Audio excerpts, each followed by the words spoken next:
The most happiest girl in this world. അതെന്താ? അതെനിക്കറിയില്ല, പക്ഷെ ഈ ഒരു മൊമെന്റിൽ എനിക്ക് അങ്ങനെയാ ഫീൽ ചെയ്യുന്നത്. എന്താണെന്നറിയോ, ഞാൻ തൻ്റെ കൂടെ ഉള്ളതുകൊണ്ട്. നീ തിരിച്ചു വന്നതിൽ ഞാൻ എന്ത് ഹാപ്പിയാണെന്നറിയോ? അക്ഷയ. ഹലോ. ആ അക്ഷയ് പറയടാ. ആ ഈവനിങ് കാണാമല്ലോ. ആ ഓക്കെ ശരി. എന്താ? അക്ഷയ്ക്ക് ഈവനിങ് ഒന്ന് കാണണമെന്ന്. സോന, നമ്മൾ തമ്മിൽ റിലേഷൻഷിപ്പ് ആയിരുന്നൊക്കെ അവൻ അറിയാവോ? റിലേഷൻഷിപ്പ് ആയിരുന്നു എന്നറിയാം. ടു ബി ഫ്രാങ്ക്, ഞാനൊരു കാര്യം പറയട്ടെ. നീ ഈ കാണിക്കുന്നുണ്ടല്ലോ, ഭയങ്കര ചീറ്റിംഗ് ആണ്. നീ പറഞ്ഞപ്പോൾ കല്യാണം വരെ കൊണ്ടെത്തിച്ചില്ലേ?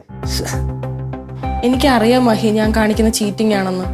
പക്ഷേ നീ എൻ്റെ അടുത്ത് ബ്രേക്കപ്പ് പറഞ്ഞ് പോയപ്പോൾ ആ ഒരു വാശിയുടെ പുറത്താണ് ഞാൻ അവനോട് ഇഷ്ടമാണെന്ന് പറഞ്ഞത്. അവൻ ഭയങ്കര പാവമായതുകൊണ്ട് മാത്രം. പക്ഷെ നീ ഇപ്പൊ തിരിച്ചു വന്നപ്പോൾ എനിക്ക് നിന്നെ വേണ്ടാന്ന് വെക്കാൻ പറ്റത്തില്ല, അവനെ. എനിക്ക് പക്ഷെ നിങ്ങളെ രണ്ടുപേരെയും വേണം. നിന്നെപ്പോലെ എന്നെ അറിയാവുന്ന വേറെ ആരുമില്ല, അവനെപ്പോലെ എന്നെ സ്നേഹിക്കുന്നതുമായിട്ടുള്ള വേറെ ആരുമില്ല.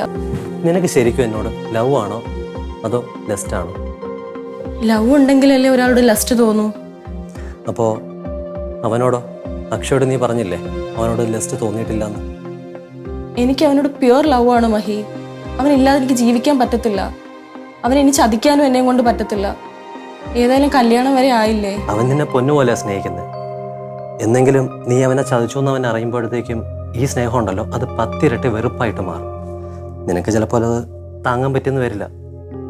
അതുകൊണ്ടാണ് ഞാൻ പറയുന്നത്, ഒന്നുകിൽ ഞാൻ അല്ലെങ്കിൽ അക്ഷയ്. നീ നന്നായിട്ട് ആലോചിച്ചിട്ടൊരു തീരുമാനം എടുക്കുക. പക്ഷേ എനിക്കൊരു റിക്വസ്റ്റ് ഉണ്ട് സോന.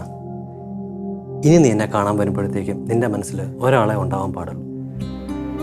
അത് ഞാനല്ല, മറിച്ച് അക്ഷയാണെങ്കിൽ നീ എന്നെ കാണാൻ വരരുത്. നിനക്കെന്നോട് വെറുപ്പാണോ? വെറുപ്പോ?